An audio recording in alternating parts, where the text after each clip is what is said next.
Cube minus B cube का formula अभी इसी वक्त कमेंट में लिखिए बिना कहीं से देखे कि A cube minus B cube का फॉर्मूला क्या।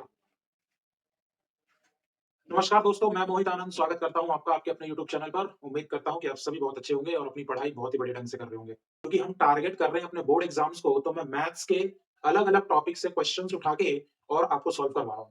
उम्मीद करता हूं कि जो भी लोग मेरे चैनल से जुड़े होंगे, वो अपनी प्रैक्टिस को क्वेश्चंस के थ्रू बहुत ही बढ़िया ढंग से कर रहे होंगे। तो आज भी मैं कुछ ट्रिग्नोमेट्री के क्वेश्चंस हैं और इसमें कुछ सर्कल और कुछ ट्रायंगल के क्वेश्चन है, यानी ट्रिग्नोमेट्री और ज्योमेट्री पे आज का सेशन है। पहला क्वेश्चन कहा गया कि root under 1 plus sin theta upon में 1 minus sin theta plus root under 1 minus sin theta upon में 1 plus sin theta is equals to 2 sec theta. अब हमें प्रूफ दैट वाले क्वेश्चन में बहुत अच्छी तरीके से जानते हैं कि एलएचएस और आरएचएस दोनों को इक्वल करना होता है। तो इस क्वेश्चन को देख के थोड़ा सा अजीब लग सकता है बच्चों को, क्योंकि दो रूट आ गया, लेकिन आपको घबराने की कोई जरूरत नहीं है। हर एक रूट को आप आसानी से रैशनलाइज करें, उसके बाद देखते हैं क्या होगा। तो सबसे पहले एक स्टेप आगे बढ़ते हैं। अब एक स्टेप आगे बढ़ने के लिए मैं क्या करूंगा भाई, रैशनलाइज करूंगा। तो पहले वाले रूट में क्या था, 1 प्लस साइन थीटा अपॉन में 1 माइनस साइन थीटा। तो हम जानते हैं रैशनलाइज करना है तो जो भी डेनोमिनेटर में उसके अपोजिट साइन से ऊपर नीचे गुणा। तो ये हो गया 1 प्लस साइन थीटा अपॉन में 1 प्लस साइन थीटा। ये हमारा पहला रूट है। सिमिलरली दूसरे वाले रूट के साथ भी मैं करूंगा। तो दूसरे वाले रूट में क्या था, 1 माइनस साइन थीटा अपॉन में 1 प्लस साइन थीटा। तो यहां पर 1 प्लस साइन थीटा है, तो मैं अपोजिट में क्या लूंगा, 1 माइनस साइन थीटा अपॉन में 1 माइनस साइन थीटा। अब जब मैं इसको सॉल्व करूंगा तो मेरे को दिख रहा है ऊपर ए प्लस बी, ए प्लस बी क्या बनता हुआ दिखाई दे रहा है, ए प्लस बी का होल स्क्वायर। और नीचे ए माइनस बी, ए प्लस बी बन रहा है, तो क्या बनेगा, ए स्क्वायर माइनस बी स्क्वायर। हाँ तो बोलना पड़ेगा। सिमिलरली दूसरे वाले रूट में भी ऊपर ए माइनस बी, ए माइनस बी, तो यहां बन रहा है ए माइनस बी का होल स्क्वायर और ए प्लस बी, ए माइनस बी, तो ये हो गया ए माइनस ए स्क्वायर माइनस बी स्क्वायर। समझ में आ रहा है? अब एक चीज ध्यान रखना, यहां पर रूट खोलने की गलती मत करना। रूट खोलोगे तो क्वेश्चन फंस जाएगा। उससे अच्छा क्या करो, 1 प्लस साइन थीटा का whole square as it is रखो। यहां पर हम आइडेंटिटी लगा देंगे कौन सी वाली, sine square theta plus cos square theta बराबर क्या, 1। तो 1 माइनस साइन स्क्वायर थीटा क्या हो जाएगा, कॉस स्क्वायर थीटा हो जाएगा। Very good. सिमिलरली यहां पर भी मैं अपनी आइडेंटिटी को ओपन नहीं कर रहा और नीचे वाली आइडेंटिटी में क्या लगा दूंगा, कॉस स्क्वायर थीटा। इसी आइडेंटिटी का इस्तेमाल किया है। समझ में आ रहा है कि नहीं आ रहा है? अब अगर आप ध्यान देंगे तो ऊपर भी स्क्वायर है होल पे और नीचे भी स्क्वायर है, तो इन स्क्वायर से ये रूट कैंसिल आउट हो गया। सिमिलरली इधर भी इस स्क्वायर से रूट कैंसिल आउट हो गया। तो मुझे क्या मिल गया, मुझे मिल गया ऊपर 1 प्लस साइन थीटा अपॉन में cos theta plus 1 minus sine theta upon में कॉस थीटा। अब मैं क्या करूंगा, इसका एलसीएम ले लूंगा। जैसे मैं एलसीएम लूंगा तो नीचे आ गया कॉस थीटा, ऊपर क्या बनेगा, 1 plus sine theta plus 1 minus sine theta. भाई साइन थीटा कैंसिल आउट हो गया, 1 1 2 अपॉन में कॉस थीटा। और हम जानते हैं अपॉन में कॉस थीटा आ गया 1 बटे कॉस सेक होता है। तो ये क्या हो गया, 1 अपॉन 2 इंटू सेक थीटा। और बच्चों क्या यही मेरी राइट हैंड साइड थी? हाँ बोलिए भैया, आप देख सकते हैं इस क्वेश्चन की राइट हैंड साइड क्या है, 2 सेक थीटा। तो आप ध्यान रखिएगा कि जब इस तरीके के क्वेश्चन आ रहे हैं, रूट आ रहा है और साइन थीटा कॉस थीटा वाली चीजें आ रही है, तो पहले आप कोशिश करिए कि चीजों को रैशनलाइज करिए। और बच्चा सोच सकता है कि सर यहाँ पर हम स्क्वायर के फॉर्मूले को भी खोल सकते हैं, तो बिल्कुल खोल सकते हैं, लेकिन स्क्वायर के फॉर्मूले को खोलने से अच्छा हमारा मकसद यहाँ पर यह होना चाहिए कि कैसे हम उस रूट को एलिमिनेट करें। क्योंकि आपने देखा है कि जैसे हमने यहाँ पे रूट को एलिमिनेट कर दिया, तो बहुत ही सिंपल तरीके से जो हमारा आउटकम निकल के आया 2 बटे कॉस थीटा। तो 2 बटे कॉस थीटा को हमने क्या लिख दिया, 2 सेक थीटा। और 2 सेक थीटा ही हमारा क्या था, इस क्वेश्चन नंबर 1 का आरएचएस था, जिसको हमने आसानी से प्रूव दैट कर दिया। तो उम्मीद करता हूं कि ये पहला क्वेश्चन बहुत ही सिंपल तरीके से आपको समझ आया होगा। आते हैं, देखते हैं क्वेश्चन नंबर सेकंड को। क्वेश्चन नंबर सेकंड कहता है कि अगर sec theta plus tan theta की वैल्यू पी है, तो प्रूव करिए कि P square minus 1 upon P square plus 1 क्या होगा, साइन थीटा होगा। भाई अब जब ये क्वेश्चन आया तो मुझे दिखा कि उन्होंने क्या दिया, sec theta plus tan theta बराबर पी दिया। और मुझे जो प्रूफ डेट करना है, उस प्रूफ डेट में मुझे पी स्क्वायर दिख रहा है। तो पी स्क्वायर दिख रहा है तो मैं सबसे पहले क्या करता हूं, ऑन स्क्वायरिंग बोथ साइड। जैसे ही मैं दोनों साइड स्क्वायर करता हूं तो इधर हो जाएगा sec theta plus tan theta का होल स्क्वायर बराबर पी स्क्वायर। तो इसको मैं लिख सकता हूं sec square theta plus tan square theta plus 2 sec theta tan theta is equals to P square. अब बात को समझने की कोशिश करिए। अब मान लो sec को मैं क्या लिख सकता हूं, 1 बटे cos स्क्वायर थीटा। tan को मैं क्या लिख सकता हूं, sin स्क्वायर थीटा बटे cos square theta plus 2 into में 1 अपॉन sec थीटा इंटू में sin थीटा बटे cos थीटा। sec को मैं यहां पे cos लिखूंगा सॉरी। अब मैं आपसे पूछना चाहता हूं कि हमारी क्या अप्रोच हो सकती है। बात तो समझ में आ रही है नहीं आ रहा है? क्योंकि यहां पर अप्रोच बहुत जरूरी है। कैसे जरूरी है उसको देखिए भाई। अगर मैं ओवरऑल देखूं तो एक चीज जो कॉमन निकल के आ रही है नीचे डेनोमिनेटर में, वो है cos स्क्वायर थीटा, क्योंकि बाद में एलसीएम लेना पड़ेगा। यहां भी प्लस है, यहां भी प्लस है, और क्योंकि यहां भी cos स्क्वायर थीटा है, यहां भी cos स्क्वायर थीटा है, यहां भी cos स्क्वायर थीटा है, तो ऊपर का न्यूमरेटर एज इट इज आ जाएगा। बोलो आएगा कि नहीं आएगा? ऊपर की आइडेंटिटी को मैं देखूं तो मुझे 1 प्लस साइन थीटा के होल स्क्वायर की आइडेंटिटी दिखाई दे रही है, क्योंकि A square plus B square plus 2ab upon में क्या लिख सकता हूं, cos स्क्वायर थीटा। और एक चीज ध्यान रखनी है कि इसके इज इक्वल टू में क्या चल रहा है, पी स्क्वायर चल रहा है। 1 प्लस साइन थीटा के होल स्क्वायर को एज इट इज रखता हूं, 1 प्लस साइन थीटा के होल स्क्वायर को एज इट इज अपॉन में cos स्क्वायर थीटा को क्या लिख सकता हूं, 1 माइनस साइन स्क्वायर थीटा।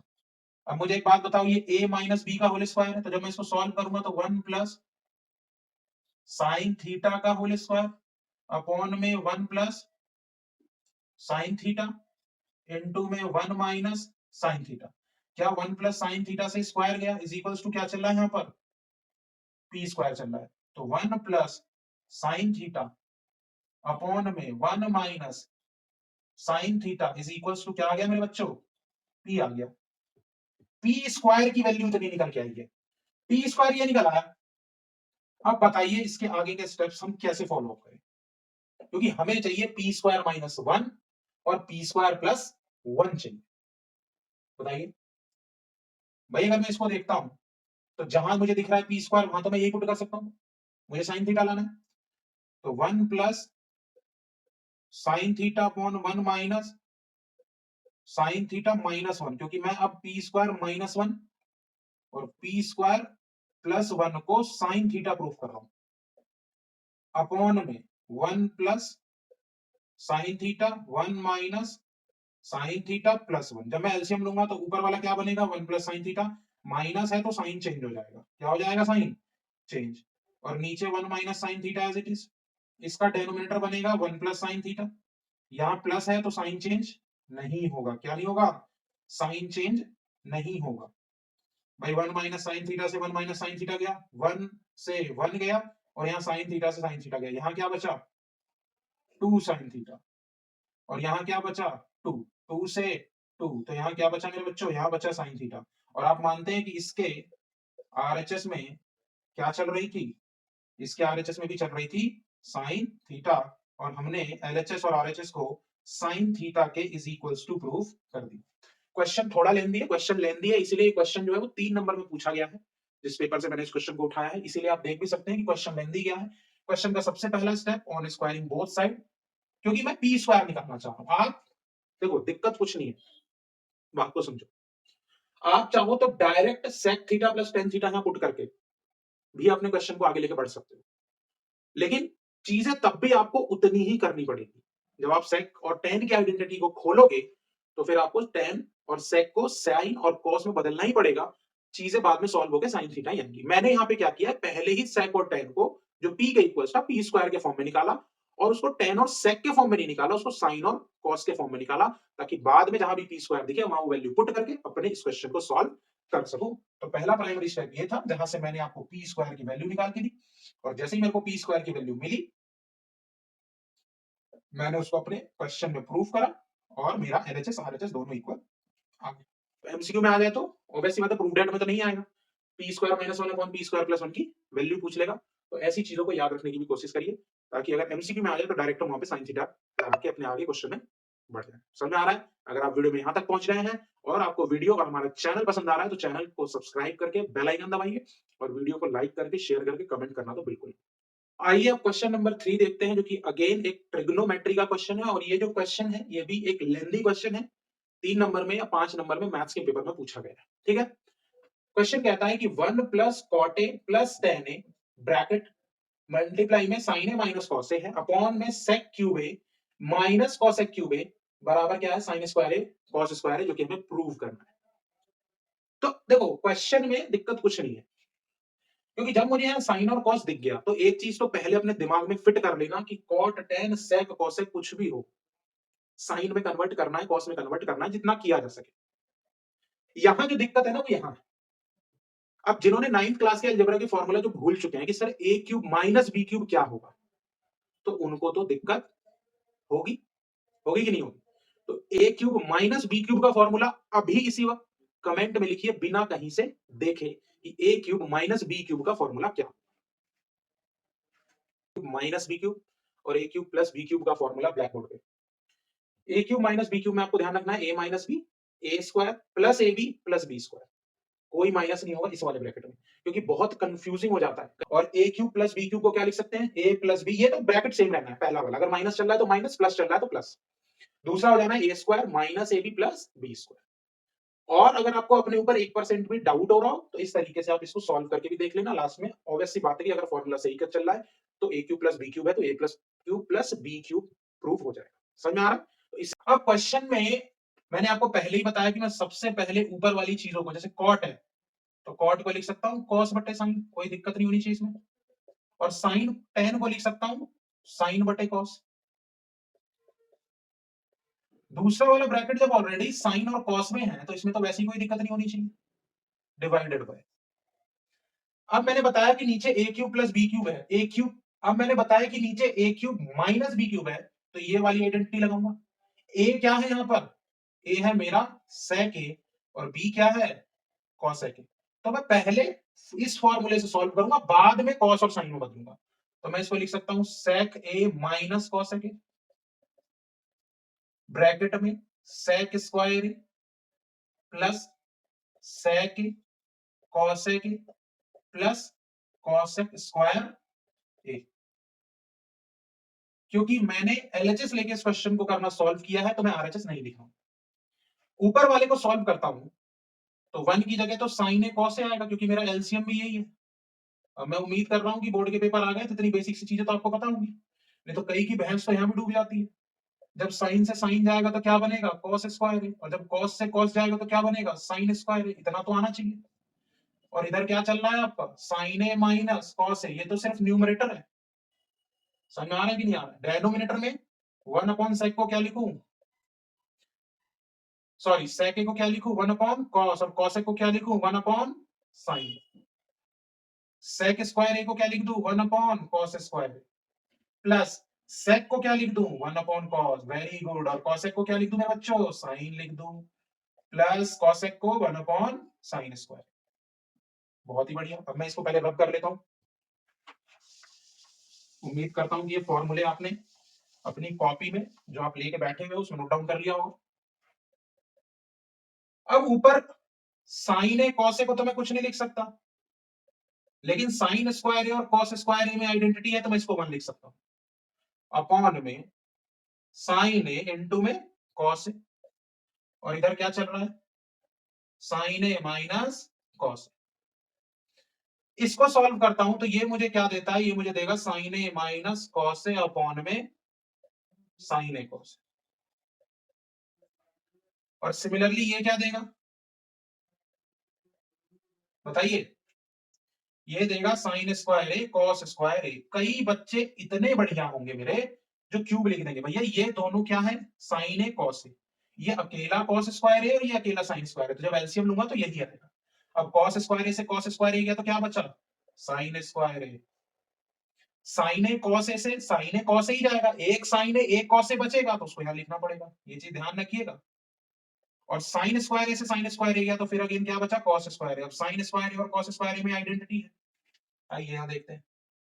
ये हो गया मेरा sign A cos A plus 1 upon में sine A into cos A into में साइन ए माइनस कॉस ए, और डेनोमिनेटर क्या चल रहा है sign A minus cos A upon में साइन ए कॉस ए। कुछ बच्चे कहेंगे सर बहुत लेंथी खींच दिया। भैया लेंथी नहीं खींचा, बेसिक से करा रहा हूं तो थोड़ा डिटेलिंग जरूरी है। अदरवाइज तो आपको जिनको पता है कि कैसे करना है, अब जो समझ चुके हैं वो करके निकल गए होंगे इतनी देर में। 1 plus sign A upon cos A, और अपॉन में sign square A cos square.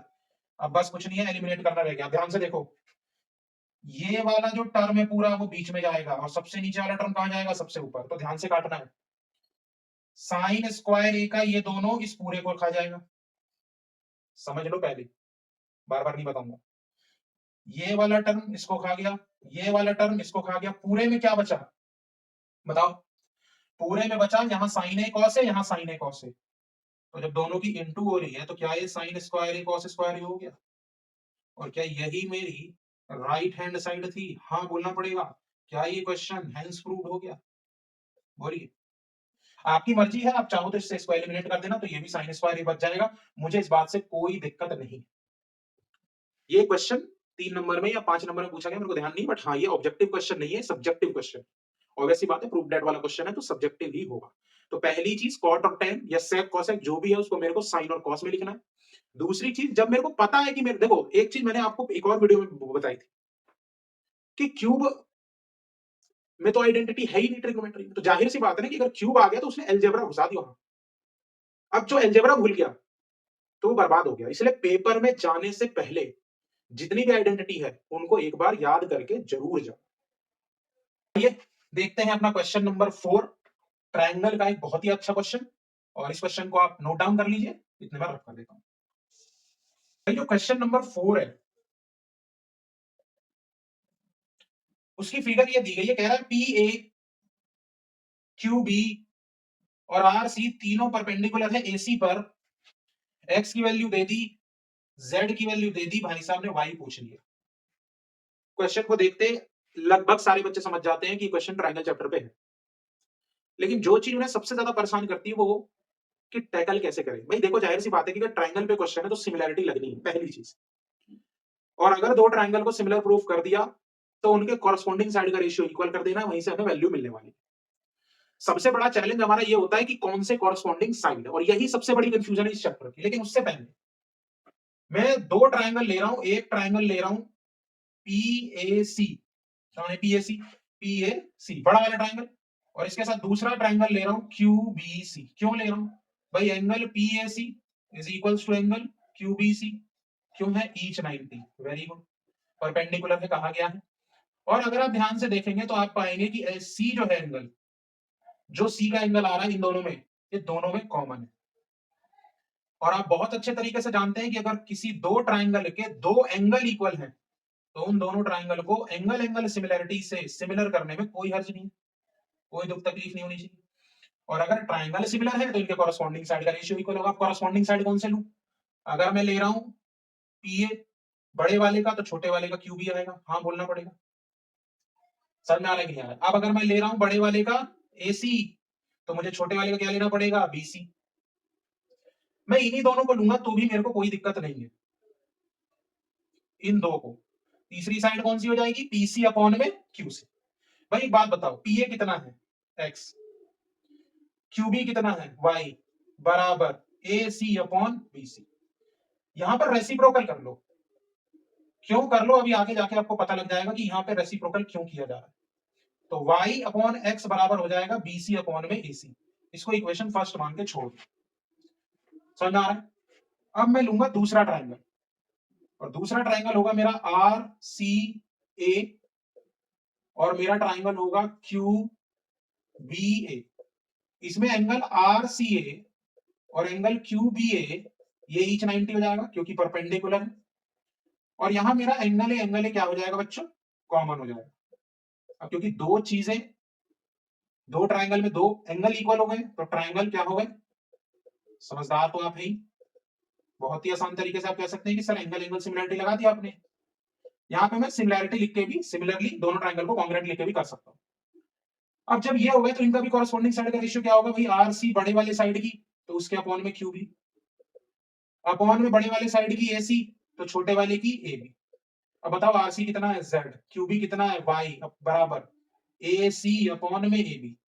Again यहां भी रेसिप्रोकल कर लो। क्यों कर लो अभी बता देता हूं। Y upon Z is equals to AB upon AC, equation number second.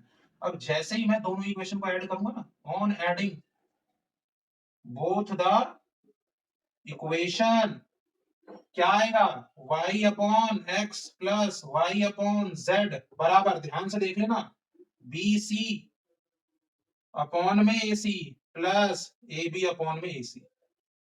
अब एक बात बताओ, यहां आ जाओ एक बार, AC जब डेनोमिनेटर में है तो जाहिर सी बात है ऊपर की चीजें प्लस हो जाएंगी, तो ये क्या हो जाएगा, एक्स जेड तो एलसीएम में हो गया, यहां हो गया Y Z plus Y X बराबर BC plus A B upon में एसी। अब यहां y कॉमन लेके z प्लस एक्स अपॉन में एक्स जेड बराबर, भाई ए बी और बी सी कितना है, ए बी और बी सी कितना है, ए सी। तो क्या मैं कह दूं कि ये इससे कट गया तो रेशियो कितना आ गया, 1। तो z प्लस एक्स अपॉन में एक्स जेड बराबर क्या हो गया, 1 अपॉन वाई। भाई z की वैल्यू क्वेश्चन में कितनी है, 6 प्लस x की वैल्यू कितनी है, 8 अपॉन में 6 गुने 8 बराबर 1 अपॉन वाई। तो मुझे एक बात बताओ, क्या 14/43 1/y की वैल्यू है, क्या y की वैल्यू 43 अपॉन में 14 आती हुई दिखाई दे रही है? हाँ बोलना पड़ेगा, कोई उपाय नहीं है, बहुत ही धुआंधार तरीके से क्वेश्चन का खत्म कर दिया। समझ में आ रहा है? एलसीएम और रेसिप्रोकल, रेसिप्रोकल नहीं करोगे मुझे कोई दिक्कत नहीं है, बट आप कॉमन ले सको, इसे ध्यान रखना। समझ में आ रहा है कि नहीं आ रहा है?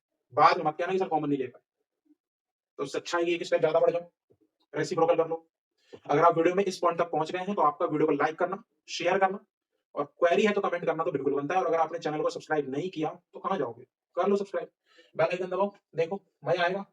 क्योंकि अभी तो हमारे क्वेश्चन नंबर 5 और क्वेश्चन नंबर 6 बचे हुए हैं। भाई वीडियो लंबी होगी, वीडियो लंबी होगी, क्योंकि वीडियो में कॉन्सेप्ट पे भी ध्यान दिया जा रहा है, क्वेश्चन को पढ़ाया जा रहा है। बेसिक पे मेरा मेरा मेन फोकस बेसिक है, आपको क्वेश्चन करना आना चाहिए एक्चुअली, क्योंकि हम सब्जेक्टिव पेपर दे रहे हैं। बेशक वो 20 ऑब्जेक्टिव है उसमें, लेकिन आपने अगर ढंग से पेपर लिखा हो तो आपको भी पता है कि वो 20 ऑब्जेक्टिव में भी ऐसे ऐसे क्वेश्चन डाल देते हैं जो 3 नंबर के क्वेश्चन होते हैं ना, उनको वो एमसीक्यू में डाल देते हैं।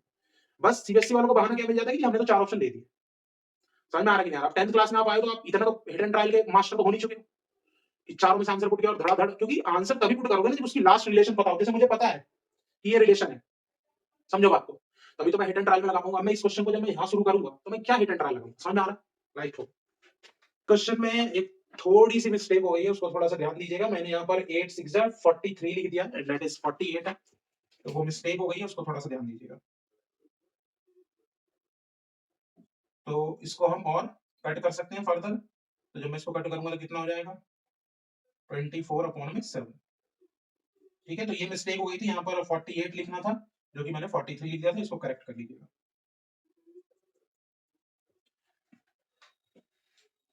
आइए देखते हैं अपना क्वेश्चन नंबर 5, क्वेश्चन नंबर 6, और फिर इस वीडियो को खत्म करते हैं।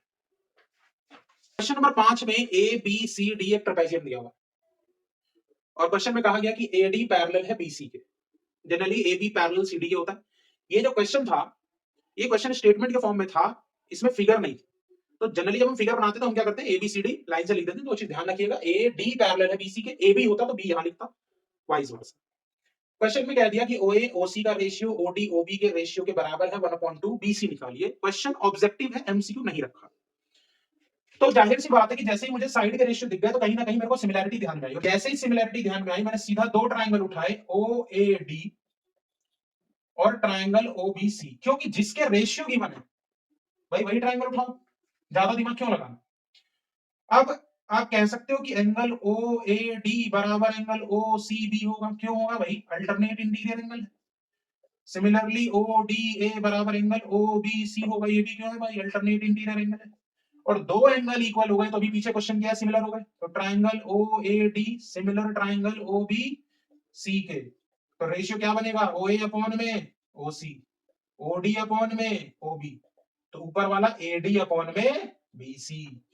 अब इन दोनों का रेशियो किसके इक्वल है, 1/2 is equals to AD upon BC. AD कितना दिया गया है, 4, तो 1/2 बराबर 4/बीसी। तो मेरे बच्चों बीसी आंसर कितना आएगा, 8 सेंटीमीटर। बहुत आसान तरीके से ये जो क्वेश्चन मार्क था इसकी जगह आप क्या लिख के निकल सकते हो, 8 सेंटीमीटर, और ये क्वेश्चन बहुत ही आसान से हो जाएगा। ऑब्जेक्टिव में क्वेश्चन आएगा तो आपको सीधा ये करना है, हमें वहां दिखाना थोड़े कि सिमिलर है, ऑब्वियस सी बात है सिमिलर है, तभी कॉरेस्पॉन्डिंग साइड का रेशियो क्या है, 1/2। अब ऊपर इस वाले ट्राइंगल की साइड चल रही है इसलिए ऊपर एडी रखा है, अगर ये नीचे होता तो नीचे एडी रखता, तो वैल्यू चेंज हो जाती। समझ में आ रहा है कि नहीं आ रहा? तो ये चीज ध्यान रखना बहुत जरूरी है, 1/8 हो जाती है वैल्यू। क्वेश्चन नंबर 6 और आज की वीडियो का ये लास्ट क्वेश्चन। क्वेश्चन में कहता है कि एक सर्कल सेंटर ए और उस पर एक टेंजेंट खींचा गया है एटी।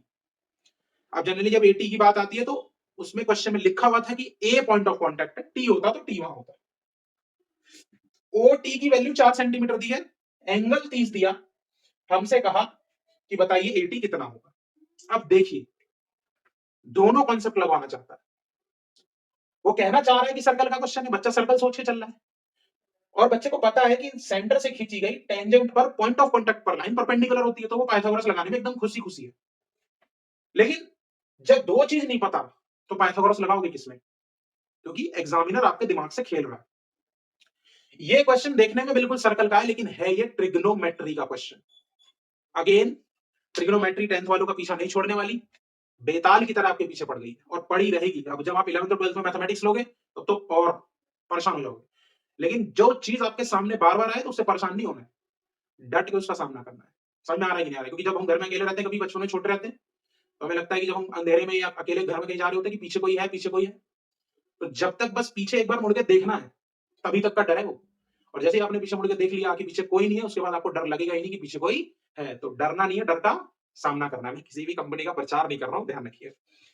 भाई ट्रिग्नोमेट्री पूछ ली, अब देखो मुझे ये निकालना है, ये कितना है 90, तो ये हाइपोटेनस है और बेस निकालना है। तो भाई साहब एक बात बताओ कि in triangle O T A, sorry O A, तो भाई साहब एक बात बताओ, in triangle O A T theta की वैल्यू कितनी मेरे बच्चों, 30 डिग्री।